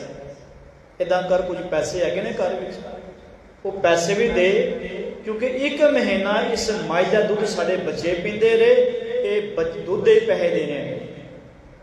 ਮੈਂ ਕਹਿੰਦਾ ਬੜੀ ਚੰਗੀ ਸੀ ਪਤਨੀ ਉਹਦੀ। ਅੱਜ ਕੱਲ੍ਹ ਵਾਲੀ ਹੁੰਦੀ ਕਿ ਉਹਨਾਂ ਕਹਿੰਦੇ ਰਹਿਣ ਦਿਓ, ਹੁਣ ਚਲੋ ਮੱਝ ਦਿਓ, ਪੈਸੇ ਕਿਉਂ ਦੇਣੇ। ਪਰ ਬੜੀ ਚੰਗੀ, ਉਹਨੂੰ ਪਤਾ ਸੀ ਮੇਰਾ ਪਤੀ ਸੁਧਰਨਾ ਚਾਹੁੰਦਾ, ਸਵਰਨਾ ਚਾਹੁੰਦਾ, ਅੰਦਰੋਂ ਜਾ ਕੇ ਪੈਸੇ ਦਿੱਤੇ, ਆ ਲਓ ਪੈਸੇ। ਮੱਝ ਲੈ ਕੇ ਗਿਆ ਜਿਸ ਘਰੋਂ ਚੋਰੀ ਕੀਤੀ ਸੀ। ਔਰ ਜਦੋਂ ਚੋਰੀ ਕੀਤੀ ਉਦੋਂ ਰਾਤ ਸਾਰੇ ਸੁੱਤੇ ਹੋਏ ਘਰ ਵਾਲੇ, ਅੱਧੀ ਰਾਤ ਨੂੰ ਵੜਿਆ ਅੰਦਰ, ਮੱਝ ਖੋਲ ਕੇ ਲੈ ਗਿਆ। ਜਦੋਂ ਅੱਜ ਦੇਣ ਆਏ ਨਾ ਦੁਪਹਿਰ, ਘਰ ਵਾਲੇ ਬਾਹਰ ਬੈਠੇ ਹੋਏ ਸਨ। ਜਦੋਂ ਹੀ ਡਿਓੜੀ ਤੋਂ ਅੰਦਰ ਮੱਝ ਵੜੀ ਹੈ, ਪਿੱਛੇ ਪਿੱਛੇ ਇਹ ਹੈ ਤੇ ਪਤਾ ਸੀ ਕਿੱਥੋਂ ਖੋਲੀ ਹੈ, ਜਾ ਕੇ ਕਿੱਲੀ ਤੇ ਬੰਨੀ ਇਸ। ਘਰ ਵਾਲੇ ਆਪਣੇ ਬਜ਼ੁਰਗ ਨੂੰ ਆਵਾਜ਼ ਮਾਰਦੇ, ਬਾਪੂ ਜੀ ਇੱਕ ਬੜਾ ਕੋਈ ਭਲਾ ਚੰਗਾ ਮਨੁੱਖ ਜਿਹੜਾ ਨਾ ਸਾਡੀ ਚੋਰੀ ਕੀਤੀ ਹੋਈ ਮੱਝ ਵਾਪਸ ਦੇਣ ਆਇਆ। ਬਜ਼ੁਰਗ ਆਇਆ ਤੇ ਇਹ ਭਾਈ ਮੇਰੂ ਜਾ ਕੇ ਉਸ ਬਜ਼ੁਰਗ ਅੱਗੇ ਨੇ ਪੈਸੇ ਰੱਖੇ। ਕਹਿੰਦਾ ਬਾਪੂ ਜੀ 1 ਮਹੀਨਾ ਪਹਿਲਾਂ ਤੁਹਾਡੀ ਮੱਝ ਮੈਂ ਚੋਰੀ ਕਰਕੇ ਲੈ ਗਿਆ ਸੀ। 1 ਮਹੀਨਾ ਇਸ ਮੱਝ ਦੇ ਦੁੱਧ ਮੇਰੇ ਬੱਚੇ ਪੀਂਦੇ ਰਹੇ, ਆਹ ਦੁੱਧ ਦੇ ਪੈਸੇ। ਬਜ਼ੁਰਗ ਹੈਰਾਨ ਹੁੰਦਾ, ਕਹਿੰਦਾ ਕੀ ਹੋ ਗਿਆ ਤੈਨੂੰ, ਕੌਣ ਹੈ ਤੂੰ? ਕਹਿੰਦਾ ਮੈਂ ਤੁਹਾਡਾ ਚੋਰ ਹਾਂ, ਮੇਰਾ ਨਾਮ ਮੇਰੂ। ਕਹਿੰਦਾ ਕੀ ਹੋ ਗਿਆ ਤੈਨੂੰ? ਉਹ ਹੈਰਾਨ ਹੈ ਕਿ ਅੱਜ ਤੱਕ ਬੰਦਾ ਕੋਈ ਚੋਰ ਸਮਾਨ ਲੈ ਕੇ ਜਾਏ, ਵਾਪਸ ਦੇਣ ਆਵੇ, ਫਿਰ ਕਵੇ ਇਹਦਾ ਜੋ ਖਰਚਾ ਉਹ ਵੀ ਦੇ ਦੇਣਾ। ਕੀ ਹੋ ਗਿਆ ਤੈਨੂੰ? ਕਹਿੰਦਾ ਮੈਨੂੰ ਗੁਰੂ ਮਿਲਿਆ, ਸੱਚਾ ਗੁਰੂ ਧਾਰਨ ਕੀਤਾ ਤੇ ਗੁਰੂ ਨੇ ਗੱਲ ਕਹੀ ਹੈ ਕਿ ਬੇਈਮਾਨੀ ਦਾ ਧਨ ਆਪਣੀ ਔਲਾਦ ਨੂੰ ਕਦੇ ਨਾ ਖਾਵੇ। ਇਹ ਜ਼ਹਿਰ ਬੱਚੇ ਨੂੰ ਨਾ ਦੇਵੇ ਕਦੇ। ਮੈਂ ਗੁਰੂ ਦਾ ਸਿੱਖ ਬਣ ਗਿਆ, ਇਹ ਸਿੱਖੀ ਜਿਸ ਬਾਰੇ ਕਹਿੰਦੇ ਕਿਨਕਾ ਇੱਕ ਜਿਸ ਜੀ ਵਸਾਵੇ ਤਾਂ ਕਿ ਮਹਿਮਾ ਗਣੀ ਨਾ ਆਵੇ। ਇੱਕ ਪੰਕਤੀ ਉਹਨੇ ਆਪਣੀ ਜ਼ਿੰਦਗੀ ਵਸਾ ਲਈ ਕਿ ਚੋਰ ਕੀ ਹਾਮਾ ਭਰੇ ਨਾ ਕੋਏ। ਚੋਰ ਦੀ ਹਾਮੀ ਗੁਰੂ ਨੇ ਪੜ੍ਹਦਾ, ਮੈਂ ਚੋਰੀਆਂ ਕਰਦਾ। ਤੇ ਵੇਖੋ ਜੀਵਨ ਕੈਸਾ ਹੈ। ਉਸ ਚੋਰ ਦੇ ਜੀਵਨ ਜਿਹੜੇ ਸਿੱਖੀ ਧਾਰਨ ਕਰ ਗਏ ਆ, ਉਹਦੇ ਜੀਵਨ ਤੋਂ ਪ੍ਰਭਾਵਿਤ ਹੋ ਕੇ ਉਹ ਬਜ਼ੁਰਗ ਆਪਣੇ ਪੂਰੇ ਪਰਿਵਾਰ ਨਾਲ ਗੁਰੂ ਅਰਜਨ ਸਾਹਿਬ ਦੀ ਸ਼ਰਨ ਵਿੱਚ ਆਉਂਦਾ ਤੇ ਸਿੱਖੀ ਧਾਰਨ ਕਰਦਾ। ਇਹ ਹੈ ਸਿੱਖੀ, ਇਹ ਹੈ ਜ਼ਿੰਦਗੀ ਪਰਿਵਰਤਨ। ਤੇ ਫਿਰ ਗੱਲ ਦੇ ਸਤਿਕਾਰ ਦੀ, ਗੁਰੂ ਅੱਗੇ ਰੁਮਾਲੇ ਚੜਾ ਦੇਣੇ, ਗੁਰੂ ਨੂੰ ਚੌਰ ਕਰਨੇ, ਗੁਰੂ ਨੂੰ ਮੱਥਾ ਟੇਕਣਾ ਸਤਿਕਾਰ ਹੈ। ਪਰ ਪੂਰਨ ਸਤਿਕਾਰ ਕੀ ਹੈ? ਗੁਰੂ ਦੀ ਗੱਲ ਮੰਨਣੀ। ਪੜ੍ਹਦੇ ਆ ਨਾ ਕਿ ਸਤਿਗੁਰੂ ਨੂੰ ਸਭ ਕੋ ਵੇਖਦਾ, ਜਿਤਾ ਜਗਤ ਸੰਸਾਰ ਡਿਠੈ ਮੁਕਤ ਨਾ ਹੋਵੇ, ਜਿਚਰ ਸ਼ਬਦ ਨਾ ਕਰੇ ਵਿਚਾਰ। ਸਿਰਫ ਵੇਖਣ ਮੁਕਤੀ ਨਹੀਂ ਹੋਣੀ। ਮਹਾਰਾਜਾ ਹੀਰਾ ਸਿੰਘ ਹੋਏ ਨੇ ਪਟਿਆਲੇ ਦੇ ਰਾਜਾ। ਇਹਨਾਂ ਦੇ ਕੋਲ ਕੰਮ ਕਰਦੇ ਨੇ ਭਾਈ ਨਰਾਇਣ ਸਿੰਘ ਜੀ। ਭਾਈ ਨਰਾਇਣ ਸਿੰਘ ਕੌਣ ਨੇ? ਭਾਈ ਕਾਹਨ ਸਿੰਘ ਨਾਭਾ ਜਿਹੜੇ ਨੇ ਉਹਨਾਂ ਦੇ ਪਿਤਾ ਨੇ। ਭਾਈ ਕਾਹਨ ਸਿੰਘ ਨਾਭਾ ਬੜੇ ਬੜੇ ਵਿਦਵਾਨ ਨੇ, ਜਿਨ੍ਹਾਂ ਨੇ ਮਹਾਨ ਕੋਸ਼ ਲਿਖਿਆ, ਗੁਰਮਤਿ ਮਾਰਤੰਡ ਲਿਖੇ ਨੇ, ਬਹੁਤ ਸਾਰੀਆਂ ਹੋਰ ਕਿਤਾਬਾਂ ਲਿਖੀਆਂ ਨੇ। ਇਹਨਾਂ ਦੇ ਪਿਤਾ ਨੇ ਭਾਈ ਨਰਾਇਣ ਸਿੰਘ।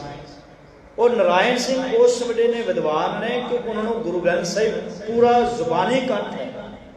3 ਵਾਰ ਜ਼ੁਬਾਨੀ ਉਹਨਾਂ ਨੇ ਗੁਰੂ ਗ੍ਰੰਥ ਸਾਹਿਬ ਪਾਠ ਕੀਤਾ। ਇੱਕ ਦਿਨ ਭਾਈ ਹੀਰਾ ਸਿੰਘ ਪੁੱਛਦੇ ਨੇ ਨਰਾਇਣ ਸਿੰਘ ਨੇ, ਤੁਹਾਡੇ ਬਾਰੇ ਸੁਣਿਆ ਕਿ ਤੁਹਾਨੂੰ ਜ਼ੁਬਾਨੀ ਪਾਠ ਯਾਦ ਹੈ, ਕਿ ਮੈਨੂੰ ਸੁਣਾਓਗੇ? ਕਹਿੰਦੇ ਸੁਣਾਵਾਂਗਾ, ਪਰ ਮੇਰੀ ਸ਼ਰਤ ਹੈ ਕਿ ਤੁਹਾਨੂੰ ਲਗਾਤਾਰ ਬੈਠ ਕੇ ਸੁਣਨਾ ਪਵੇ। ਜੇ ਕੋਈ ਸੁਣਨ ਵਾਲਾ ਹੋਵੇ ਤੇ ਮੈਂ ਸੁਣਾਵਾਂਗਾ। ਭਾਈ ਹੀਰਾ ਸਿੰਘ ਜਿਹੜੇ ਮਹਾਰਾਜਾ ਹੀਰਾ ਸਿੰਘ ਕਹਿੰਦੇ ਮੈਂ ਸੁਣਾਂਗਾ। ਲਗਾਤਾਰ 3 ਦਿਨ ਬੈਠ ਕੇ ਭਾਈ ਨਰਾਇਣ ਸਿੰਘ ਜੀ ਨੇ ਉਹ ਪਾਠ ਕੀਤਾ ਤੇ ਮਹਾਰਾਜਾ ਹੀਰਾ ਸਿੰਘ ਨੇ ਲਗਾਤਾਰ 3 ਦਿਨ ਬੈਠ ਕੇ ਪਾਠ ਸੁਣਿਆ। ਸਮਾਪਤੀ ਤੋਂ ਬਾਅਦ ਭਾਈ ਮਹਾਰਾਜਾ ਹੀਰਾ ਸਿੰਘ ਭਾਈ ਨਾਰਾਇਣ ਸਿੰਘ ਕਹਿਣ ਲੱਗੇ, ਅੱਜ ਤੁਸੀਂ ਮੈਨੂੰ ਪ੍ਰਸੰਨ ਕਰ ਦਿੱਤਾ, ਅੱਜ ਮੰਗੋ ਕੀ ਮੰਗਦੇ ਹੋ, ਤੁਸੀਂ ਮੈਨੂੰ ਪਾਠ ਸੁਣਾਇਆ, ਅੱਜ ਦੱਸੋ ਕੀ ਭੇਟਾ ਦੇਵਾਂ। ਤੇ ਭਾਈ ਨਾਰਾਇਣ ਸਿੰਘ ਜੀ ਨੇ, ਗੁਰਬਾਣੀ ਦੀ ਕੋਈ ਭੇਟਾ ਨਹੀਂ, ਮੇਰੀ ਭੇਟਾ ਇਹੀ ਹੈ ਕਿ ਤੁਸੀਂ ਇਹਨੇ ਪਿਆਰ ਨਾਲ ਬੈਠ ਕੇ ਸੁਣੇ, ਬਾਕੀ ਬਾਣ ਦਾ ਮੁੱਲ ਨਹੀਂ ਪਾਇਆ ਜਾ ਸਕਦਾ। ਭਾਈ ਹੀਰਾ ਸਿੰਘ ਜੀ ਕਹਿਣ ਲੱਗੇ, ਠੀਕ ਹੈ। ਮਹਾਰਾਜਾ ਹੀਰਾ ਸਿੰਘ ਨੇ ਕਿਹਾ ਵੀ ਫਿਰ ਮੇਰੀ ਬੇਨਤੀ ਹੈ ਕਿ ਤੁਸੀਂ ਅੱਜ ਘਰ ਨਾ ਆਪਣੀ ਜੋ ਘੋੜੀ ਤੇ ਜਾਂ ਘੋੜੇ ਤੇ ਜਾਂਦੇ ਸੀ ਉਸ ਤੇ ਨਹੀਂ ਜਾਣਾ, ਤੁਸੀਂ ਅੱਜ ਮੇਰੀ ਸੋਨੇ ਦੀ ਪਾਲਕੀ 'ਚ ਬੈਠ ਕੇ ਘਰ ਜਾਓ। ਕਹਿਣ ਲੱਗੇ ਠੀਕ। ਜਦੋਂ ਪਾਲਕੀ 'ਚ ਬੈਠੇ, 4 ਜਣੇ ਪਾਲਕੀ ਚੁੱਕੀ ਹੋਈ, ਤੇ ਜਦੋਂ ਆਪਣੇ ਨਗਰ ਪੁੱਜੇ ਹਨ, ਭਾਈ ਨਾਰਾਇਣ ਸਿੰਘ ਦੇ ਲੋਕ ਜਿਹੜੇ ਖੜ ਕੇ ਨੇ ਸਾਰੇ ਨਮਸਕਾਰ ਕਰਦੇ। ਹੁਣ ਪਾਲਕੀ ਦੇ ਅੱਗੇ ਪਰਦੇ ਕੀਤੇ ਹੋਏ ਸਨ, ਤੇ ਨਾਰਾਇਣ ਸਿੰਘ ਸੋਚਦੇ ਨੇ ਕਿ ਸ਼ਾਇਦ ਇਹ ਲੋਕ ਸੋਚਦੇ ਨੇ ਕਿ ਮਹਾਰਾਜਾ ਹੀਰਾ ਸਿੰਘ ਜਾ ਰਹੇ ਆ ਤੇ ਮਹਾਰਾਜਾ ਨੂੰ ਨਮਸਕਾਰ ਕਰਦੇ। ਉਹਨਾਂ ਪਰਦੇ ਸਾਈਡ ਕੀਤੇ, ਭਾਈ ਮੈਂ ਮਹਾਰਾਜਾ ਨਹੀਂ ਬੈਠਾ, ਮੈਂ ਨਾਰਾਇਣ ਸਿੰਘ ਮਾਮੂਲੀ ਜਿਹਾ ਬੰਦਾ ਬੈਠਾ ਹੋਇਆ, ਕੋਈ ਪਟਿਆਲੇ ਦਾ ਰਾਜਾ ਨਹੀਂ। ਲੋਕ ਫਿਰ ਵੀ ਨਮਸਕਾਰ ਕਰਦੇ, ਬੜੇ ਹੈਰਾਨ ਹੋਏ। ਜਦੋਂ ਘਰ ਪੁੱਜੇ ਹਨ ਤੇ ਪਾਲਕੀ ਤੋਂ ਥੱਲੇ ਉਤਰੇ, ਵੇਖਦੇ ਨੇ ਕਿ ਜਿਹੜਾ 4 ਜਣੇ ਪਾਲਕੀ ਚੁੱਕੀ ਹੋਈ ਹੈ, ਉਹਨਾਂ ਵਿੱਚੋਂ ਇੱਕ ਜਿਹੜਾ ਮੋਢਾ ਦੇ ਕੇ ਖੜੇ ਨੇ, ਉਹ ਮਹਾਰਾਜਾ ਹੀਰਾ ਸਿੰਘ ਹੈ। ਮਹਾਰਾਜਾ ਹੀਰਾ ਸਿੰਘ ਪਾਲਕੀ ਚੁੱਕ ਕੇ ਲਿਆਏ, ਤੇ ਭਾਈ ਨਾਰਾਇਣ ਸਿੰਘ ਜੀ ਕਹਿੰਦੇ, ਮਹਾਰਾਜ ਤੁਸੀਂ ਪਾਲਕੀ ਚੁੱਕੀ ਹੈ। ਕਹਿੰਦੇ ਜਿਸ ਬੰਦੇ ਅੰਦਰ ਆ ਬਾਣੀ ਪੂਰੀ ਕੰਠ ਜਿਹੜੀ ਕੀਤੀ ਹੋਈ, ਇਹਨੇ ਪਿਆਰ ਨਾਲ ਬਾਣੀ ਸੁਣਾਈ ਹੈ, ਉਹਦਾ ਸਤਿਕਾਰ ਹੀ ਬਣਾ ਹੈ। ਅਜੇ ਕੋਲ ਵੱਖਰੀ ਹੈ ਕਿ ਅਸੀਂ ਗੁਰੂ ਘਰ ਦੇ ਕੀਰਤਨੀਆਂ ਦਾ ਗ੍ਰੰਥ ਦਾ ਸਤਿਕਾਰ ਬਹੁਤ ਘੱਟ ਕਰਦੇ ਹਾਂ। ਜੇਕਰ ਵਿਆਹ ਸ਼ਾਦੀਆਂ ਦੇ, ਵੈਸੇ ਤਾਂ ਜੰਮੂ 'ਚ ਹਾਲੇ ਬਿਮਾਰੀ ਘੱਟ ਹੈ, ਆ ਪੰਜਾਬ ਬਸ ਚਲੇ ਜਾਓ ਤੇ ਜੇ ਵਿਆਹ ਤੇ ਨਾ ਕੋਈ ਆਰਕੈਸਟਰਾ, ਕੋਈ ਡਾਂਸਰ ਬੁਲਾਉਣੀ ਹੋਵੇ, ਕੋਈ ਸਿੰਗਰ ਬੁਲਾਉਣਗੇ, 3-3 ਲੱਖ ਰੁਪਏ ਦੇ ਦੇਣਗੇ। ਤੇ ਜੇਕਰ 3 ਦਿਨ ਲਗਾਤਾਰ ਅਖੰਡ ਪਾਠ ਕਰਾਉਣਾ ਤੇ ਗ੍ਰੰਥੀ ਸਿੰਘ ਕਹਿ ਦੇਵੇ 11,000, ਕਹਿੰਦੇ ਬੜੇ ਜ਼ਿਆਦਾ, ਘੱਟ ਕਰੋ। ਜਿਸਨੇ ਗੁਰਬਾਣੀ ਸੁਣਾਉਣੀ ਹੈ, ਗੁਰੂ ਦੀ ਬਾਣੀ ਸੁਣਾ ਕੇ, ਜਿਸ ਬਾਣੀ ਨੂੰ ਸੁਣ ਕੇ ਇੱਕ ਪੁੱਤਰ ਨੇ ਚੰਗਾ ਪੁੱਤਰ ਬਣਨਾ ਹੈ, ਇੱਕ ਧੀ ਨੇ ਚੰਗੀ ਧੀ ਬਣਨਾ ਹੈ, ਉਹਨੂੰ ਅਸੀਂ 11,000 ਦੇਣ ਲੱਗੇ ਔਖੇ ਹੋਨੇ ਆ। ਪਰ ਜਿਹਨੇ 3 ਲੱਖ ਰੁਪਏ ਲਿਆ ਤੇ ਮਾਂ ਭੈਣੇ ਕਰ ਦੇਣੀ ਤੁਹਾਡੇ, ਗੰਦੇ ਗੰਦੇ ਗਾਣੇ ਸੁਣਾਉਣੇ, ਉਸ ਨੂੰ ਬੜਾ ਚੰਗਾ ਲੱਗਦਾ ਹੈ। ਸਤਿਕਾਰ ਨਹੀਂ। ਤੇ ਹਰ ਸਿੱਖ ਨੂੰ ਚਾਹੀਦਾ, ਸਿਰਫ ਅਸੀਂ ਵਿਖਾਵਾ ਨਾ ਕਰੀਏ। ਆਪਾਂ ਕੇਵਲ ਦਰਬਾਰ 'ਚ ਜਾਂਦੇ ਹਾਂ ਤੇ ਕਈ ਤਾਂ ਹੁੰਦਾ ਵੀ ਸਵੇਰੇ ਜਦੋਂ ਮਹਾਰਾਜ ਦਾ ਪ੍ਰਕਾਸ਼ ਕੀਤਾ ਜਾਣਾ, ਅਕਾਲ ਤਖਤ ਸਾਹਿਬ ਤੋਂ ਜਦੋਂ ਕੋਠਾ ਸਾਹਿਬ ਤੋਂ ਮਹਾਰਾਜ ਨੂੰ ਦਰਬਾਰ ਸਾਹਿਬ ਨੂੰ ਅਸੀਂ ਜਾ ਕੇ ਅੱਗੇ ਮੋਢਾ ਲਾਈ ਪਾਲਕੀ, ਚੰਗੀ ਗੱਲ ਜਾਣਾ ਚਾਹੀਦਾ। ਪਰ ਜੇ ਆਪਣੇ ਘਰ ਦੇ ਲਾਗੇ ਗੁਰਦੁਆਰੇ ਨਾ ਜਾਈਏ, ਫਿਰ ਇੱਥੇ ਮਹਾਰਾਜ ਪ੍ਰਕਾਸ਼ ਹੋਵੇ ਤੇ ਸਿਰਫ ਗ੍ਰੰਥੀ ਸਿੰਘ ਇਕੱਲਾ ਹੀ ਹੁੰਦਾ, ਆਪੇ ਚੋਰ ਵਿਚਾਰਾ ਕਰਦਾ, ਉੱਥੇ 4 ਜਣੇ ਤੱਕ ਜਾ ਕੇ ਰਾਜ਼ੀ ਨਹੀਂ ਸੀ। ਇਹਦਾ ਮਤਲਬ ਵਿਖਾਵਾ ਹੀ ਹੈ ਨਾ। ਨਗਰ ਕੀਰਤਨ ਹੁੰਦਾ ਤੇ ਅੱਗੇ ਫੁੱਲ ਵੀ ਸੁੱਟ ਜਾਂਦੇ ਆ, ਪਾਣੀ ਸੁੱਟ ਜਾਂਦੇ ਆ, ਤੇ ਰੱਸੀ ਬੜੇ ਖਿੱਚੀ ਜਾਂਦੇ ਆ ਮਹਾਰਾਜ ਪਾਲਕੀ ਹੈ ਤਾਂ ਮਹਾਰਾਜ ਉਹੀ ਹੈ। ਪਰ ਉੱਥੇ ਲੋਕਾਂ ਨੇ ਵੇਖਣਾ ਤੇ ਮੀਡੀਆ 'ਚ ਆਉਣਾ ਸਾਡਾ ਵੀ ਅਸੀਂ ਮਹਾਰਾਜ ਦੀ ਸਵਾਰੀ ਲੈ ਕੇ ਜਾ ਰਹੇ ਹਾਂ। ਪਰ ਜਦੋਂ ਆਪਣੇ ਗੁਰੂ ਘਰ ਸਿਰ ਪ੍ਰਕਾਸ਼ ਕਰਨਾ ਹੋਵੇ, ਸ਼ਾਮ ਨੂੰ ਸੁਖਾਸਨ ਕਰਨਾ ਹੋਵੇ, ਤੇ ਫਿਰ ਕੋਈ ਨਹੀਂ ਹੋਊਗਾ। ਕੋਸ਼ਿਸ਼ ਕਰੋ, ਜਿੱਥੇ ਅਸੀਂ ਗੁਰੂ ਘਰ ਵੱਡੇ ਬਣਾਉਂਦੇ, ਕਰੋੜਾਂ ਰੁਪਏ ਲਗਾ ਦਿੰਦੇ ਹਾਂ ਗੁਰਦੁਆਰਿਆਂ, ਉੱਥੇ ਕੋਸ਼ਿਸ਼ ਕਰੀਏ ਸਵੇਰ ਸ਼ਾਮ ਨੂੰ ਗੁਰੂ ਘਰ ਹਾਜ਼ਰੀ ਵੀ ਭਰੀਏ, ਕਿਉਂਕਿ ਇਸ ਬਾਣੀ ਨੇ ਸਾਡਾ ਜੀਵਨ ਸਵਾਰਿਆ। ਤਾਂ ਸਤਿਗੁਰੂ ਰਹਿਮਤ ਕਰਨ, ਸਮਤ ਬਖਸ਼ਣ। ਸਮੂਹ ਸੰਗਤ ਨੂੰ ਗੁਰੂ ਗ੍ਰੰਥ ਸਾਹਿਬ ਮਹਾਰਾਜ ਦੇ ਪਹਿਲੇ ਪ੍ਰਕਾਸ਼ ਪੁਰਬ ਦੀਆਂ ਲੱਖ ਲੱਖ ਵਧਾਈਆਂ ਹੋਵਣ। ਇਹ ਬਾਣੀ ਸਾਡੀ ਜ਼ਿੰਦਗੀ 'ਚ ਆ ਜਾਏ, ਇਹ ਬਾਣੀ ਸਾਡੇ ਅੰਦਰ ਵਸ ਜਾਏ, ਫਿਰ ਹੀ ਪੁਰਬ ਬਣਾਉਣੇ ਸਫਲ ਨੇ। ਇਤਨੀ ਵਿਚਾਰ ਪ੍ਰਵਾਨ ਕਰਨੇ, ਵਿਚਾਰ ਕਰਦਿਆਂ ਅਨੇਕਾਂ ਪ੍ਰਕਾਰ ਦੀਆਂ ਭੁੱਲਾਂ ਗਲਤੀਆਂ ਹੋ ਜਾਇਆ ਕਰਦੀਆਂ ਹਨ। ਗੁਰੂ ਸੰਗਤ ਗੁਣ ਦੋਨੋਂ ਹੀ ਬਖਸ਼ਣ ਯੋਗ ਨੇ। ਫਤਿਹ ਪ੍ਰਵਾਨ। ਵਾਹਿਗੁਰੂ ਜੀ ਕਾ ਖਾਲਸਾ, ਵਾਹਿਗੁਰੂ ਜੀ ਕੀ ਫਤਿਹ।